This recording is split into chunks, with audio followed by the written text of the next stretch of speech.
नमस्कार साथियों, मेरे YouTube चैनल डॉक्टर सिंह बेट में आपका स्वागत है। साथियों, रेबीज एक बहुत ही संक्रामक, फैटल और जूनोटिक बीमारी है।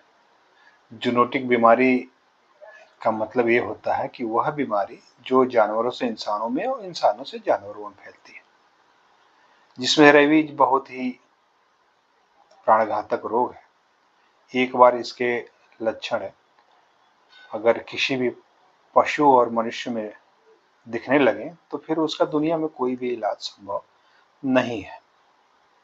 रेबीज के प्रति लोगों के अंदर बहुत ही संदेह, बहुत ही सवाल है और जिनका उन्हें समुचित जवाब नहीं मिल पाता है। तो इसी के मद्देनजर मैंने रेबीज संदेह दूर करने वाले सवाल जवाब का एक वीडियो श्रृंखला शुरू किया हूँ।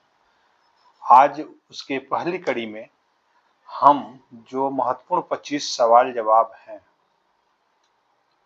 उनके बारे में चर्चा करेंगे। यह वीडियो बहुत ही महत्वपूर्ण होने वाली है, कृपया अंत तक मेरे साथ बने रहें। उसके पहले साथियों, रेबीज से जुड़े महत्वपूर्ण आंकड़ों को समझते हैं। साथियों, रेबीज से हर साल लगभग 59,000 मौतें होती हैं। इनमें से 95% जो मौतें होती हैं वह एशिया और अफ्रीका में होती हैं। 99% मामलों में संक्रमित कुत्तों के काटने से रेबीज फैलता है, यानी रेबीज जो है वह सबसे ज्यादा कुत्तों की वजह से होता है। बच्चों में इसका जोखिम अधिक होता है। 40% पीड़ित बच्चे 15 वर्ष के कम आयु के होते हैं। साथियों, भारत में करीब 18 से 20,000 मौतें सालाना रेबीज के कारण होती हैं, जो दुनिया की कुल मौतों का लगभग 36% होती हैं। साथियों, अब रेबीज से जो महत्वपूर्ण सवाल आपके मन में उठते हैं, आइए उसके जवाब देने की कोशिश करते हैं। इसी के क्रम में साथियों, पहला सवाल है, क्या रेबीज सिर्फ कुत्ते के काटने से होता है? नहीं, ऐसा नहीं है। रेबीज किसी भी संक्रमित जानवर से फैल सकता है, जैसे बिल्ली, बंदर, चमगादड़, लोमड़ी, नेवला, गाय इत्यादि। कुत्ते जो होते हैं साथियों, सबसे आम स्रोत होते हैं रेबीज के, लेकिन जंगली जानवरों से भी खतरा होता है। क्या बिल्ली के खरोच से भी रेबीज हो सकता है? जी बिल्कुल, बिल्ली के खरोच से भी रेबीज हो सकता है। अगर बिल्ली संक्रमित हो और उसके पंजों पर लार लगी हो तो रेबीज हो सकता है। क्या हर कुत्ते का काटना खतरनाक होता है? नहीं, ऐसा नहीं है। अगर पालतू कुत्ते को रेबीज का टीका नियमित रूप से लगा हो, वह स्वस्थ हो, तो खतरा कम होता है, लेकिन यह जानकारी निश्चित होनी चाहिए कि उसको समय से टीका लगा हो। अगर कोई भी संदेह हो तो आपको डॉक्टर से संपर्क कर टीका लगवाना चाहिए। क्या केवल काटने से ही रेबीज होता है या खरोच से भी हो सकता है? जी हाँ, खरोच से भी रेबीज हो सकता है। यदि किसी संक्रमित जानवर की लार खरोच वाली त्वचा या आंख, मुंह, नाक जैसे म्यूकस मेम्ब्रेन पर लगती है तो रेबीज हो सकता है। सिर्फ काटना ही जरूरी नहीं होता है रेबीज के लिए। अगर किसी कुत्ते ने काट लिया लेकिन वह स्वस्थ दिख रहा है तो क्या मुझे डॉक्टर से दिखाना चाहिए? जी हाँ, भले ही कुत्ता स्वस्थ हो, लेकिन हो सकता है कि वह रेबीज वायरस का कैरियर हो। तो तुरंत ही जो डॉग बाइट आपको हुई है उस घाव को साबुन और पानी से बहते हुए नल से करीब 15 मिनट तक धोना चाहिए और डॉक्टर से सलाह लेकर के आपको टीकाकरण कराना चाहिए। खतरा नजरअंदाज नहीं करना चाहिए। क्या रेबीज के वायरस से संक्रमित जानवर हमेशा पागल जैसा बर्ताव करता है? नहीं, ऐसा नहीं है।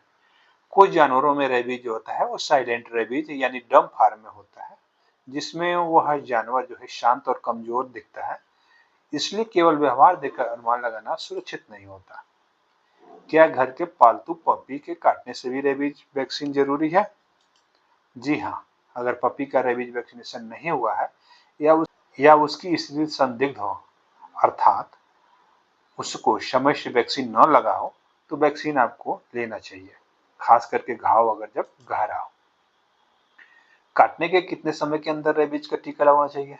साथियों, जितना जल्दी हो सके उतना आपको टीका लगवाना चाहिए और पहला डोज 24 आवर के अंदर आपको लगवा ही लेना चाहिए वैक्सीन, क्योंकि रेबीज से बचाव का एकमात्र तरीका समय पर वैक्सीन लेना ही है। अगर किसी जानवर ने कपड़े के ऊपर से काटा तो क्या खतरा है? हाँ, हो सकता है, अगर दांत कपड़े के पास जाकर त्वचा को छू गए हो, खरोच या घाव हो गया हो, तो आपको वैक्सीन लेने की आवश्यकता पड़ सकती है। रेबीज वैक्सीन में कितने इंजेक्शन होते हैं और कब कब लगते हैं? सामान्यतः रेबीज वैक्सीन के 5 इंजेक्शन लगाए जाते हैं। पहला दिन यानी 24 आवर के अंदर उसको 0 बोलते हैं। दूसरे उसके बाद तीसरे दिन, 7वें दिन, 14वें और 28वें दिन। अगर आपने पहले से वैक्सीन ले रखी हो तो इंजेक्शन डॉक्टर कम कर सकते हैं। क्या टीका लगवाने के बाद बुखार या कोई साइड इफेक्ट होता है? जी हाँ, कुछ लोगों में हल्का बुखार, सूजन या दर्द हो सकता है, पर यह सामान्य है और कुछ ही समय में ठीक हो जाता है। अगर कोई कुत्ता मेरी त्वचा को चाटे तो क्या मुझे रेबीज हो सकता है? केवल तब रेबीज हो सकता है जब त्वचा पर घाव हो। अगर त्वचा पूरी तरह से सही हो तो आमतौर पर खतरा नहीं होता, लेकिन अगर कुत्ते की लार खुले घाव, आंख, मुंह या नाक में जाती है तो संक्रमण का खतरा रहता है। आपको टीकाकरण कराना चाहिए। मेरा पालतू कुत्ता खेलते वक्त काट गया, क्या मुझे चिंता करनी चाहिए? शायद आपको चिंता करनी चाहिए। अगर कुत्ता पूरी तरह से वैक्सीनेटेड है और स्वस्थ है तो खतरा कम होगा। फिर भी घाव को धोएं, कुत्ते को ऑब्जर्व करें और डॉक्टर से सलाह लें। मुझे कुछ दिन पहले काटा गया था कुत्ते द्वारा, लेकिन इलाज नहीं करवाया। क्या अब बहुत देर हो गई है? शायद नहीं। जब भी जागे तभी सवेरा साथियों, क्योंकि रेबीज के लक्षण आने में कई हफ्तों से महीनों, सालों का समय लग सकता है। आप अभी भी टीकाकरण से सुरक्षित हो सकते हैं, इसलिए तुरंत डॉक्टर को दिखाएं और अपना वैक्सीनेशन का कोर्स शुरू करवाएं। मुझे पहले रेबीज का टीका लग चुका है, क्या फिर भी इलाज की जरूरत है अगर काटा जाए? उत्तर है हाँ, लेकिन कम टीकों की। अगर आपने पहले रेबीज का टीका लगवाया है तो पुनः बाइट पे आपको केवल 2 बूस्टर डोज लेने होते हैं, डे 0 और तीसरे दिन। क्या रेबीज का टीका सुरक्षित है? जी हाँ साथियों, बिल्कुल। रेबीज का टीका पूरी तरह से सुरक्षित और असरदार है। हल्का बुखार या सूजन हो सकती है, लेकिन इसके फायदे बहुत हैं। क्या रेबीज वैक्सीन प्रेगनेंसी और बच्चों के लिए सुरक्षित है? जी हाँ, बिल्कुल। रेबीज वैक्सीन प्रेग्नेंट महिलाओं और बच्चों दोनों के लिए सुरक्षित मानी जाती है। इलाज में देरी नहीं करना चाहिए, आपको तुरंत ही वैक्सीनेशन कराना चाहिए। अगर किसी ने वैक्सीन का कोर्स अधूरा छोड़ दिया तो क्या करना चाहिए? साथियों, अगर आपने वैक्सीन का कोर्स अधूरा छोड़ दिया तो उसको पूरा करना चाहिए या फिर डॉक्टर से मिलकर के उसको पुनः आपको शुरू करना चाहिए। पहले के डोज का असर कुछ हद तक रहता है, लेकिन वो अधूरा कोर्स पर्याप्त नहीं होता है। अगर मैंने केवल कुत्ते को छुआ है तो क्या रेबीज हो सकता है? नहीं। जब तक कि आपको त्वचा पर कोई कट या घाव नहीं है या लार आंख, मुंह या नाक में नहीं लगी है, तब तक कोई खतरा नहीं होता। अगर काटने के बाद खून नहीं निकला तब भी टीका जरूरी है? हाँ साथियों, क्योंकि रेबीज वायरस लार के जरिए फैलता है, खून निकले या नहीं। अगर जानवर संक्रमित था और लार शरीर में प्रवेश कर गया आपके, तो टीका जरूरी होता है। क्या अगर काटने वाला कुत्ता 10 दिन बाद भी जीवित हो तो रेबीज नहीं था? जी हाँ साथियों, उसको रेबीज नहीं था, लेकिन वैक्सीन आपको शुरू कराना चाहिए। बाद में डॉक्टर उसको रोक सकते हैं। अगर बहुत समय बीत गया हो तो भी टीका काम करेगा। जितना जल्दी लगवाएं उतना बेहतर होता है टीका, लेकिन कई दिनों बाद भी अगर लक्षण नहीं आए हैं तो आप वैक्सीन शुरू कर सकते हैं। देरी ना करें, डॉक्टर से परामर्श लें। रेबीज वायरस कितने समय तक जानवरों के लार में जिंदा रहता है? साथियों, रेबीज का वायरस जानवर के लार में कुछ घंटों तक जिंदा रह सकता है, खास करके अगर वातावरण ठंडा और नम हो। एक बार लार सूख जाने के बाद इसे संक्रामक नहीं माना जाता है।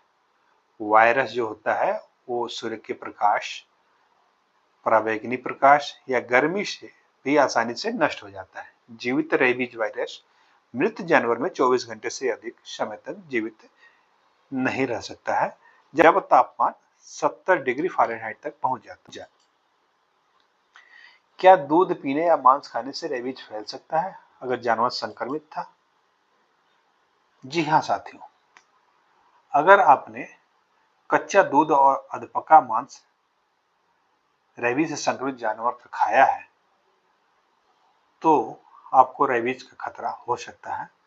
पाश्चुकृत दूध और अच्छी तरह से पका हुआ मांस सुरक्षित माना जाता है, लेकिन संक्रमित पशु के मांस खाने से बचना चाहिए। क्या रेबीज वायरस ठंडे या गर्मी में मर जाता है? और क्या रेबीज वायरस पानी में जीवित रह सकता है? साथियों, रेबीज वायरस गर्मी और सूरज की रोशनी और ड्राइंग से जल्दी नष्ट हो जाता है। ठंडे और अंधेरे वातावरण में थोड़ी देर तक यानी घंटों तक जीवित रह सकता है, लेकिन हवा में नहीं फैलता। रेबीज वायरस पानी में लंबे समय तक जीवित नहीं रह सकता, विशेष करके गर्म और साबुन युक्त पानी में। साथियों, इसलिए हम लोग ये सलाह देते हैं कि जब भी आपको डॉग बाइट हो तो घाव को आपको पानी और साबुन से धोना चाहिए। साथियों, ये तो रहे कुछ महत्वपूर्ण रेबीज से संबंधित सवाल जवाब। साथियों, इसके अलावा अगर आपके मन में कोई दुविधा हो, कोई सवाल हो तो आप कमेंट करके पूछ सकते हैं। और अगर इस वीडियो में दी गई जानकारी आपको ठीक लगे तो कृपया मेरा चैनल सब्सक्राइब करें, दोस्तों के साथ शेयर करें। मिलते हैं रेबीज संदेह के महत्वपूर्ण सवाल जवाब के अगली श्रृंखला में।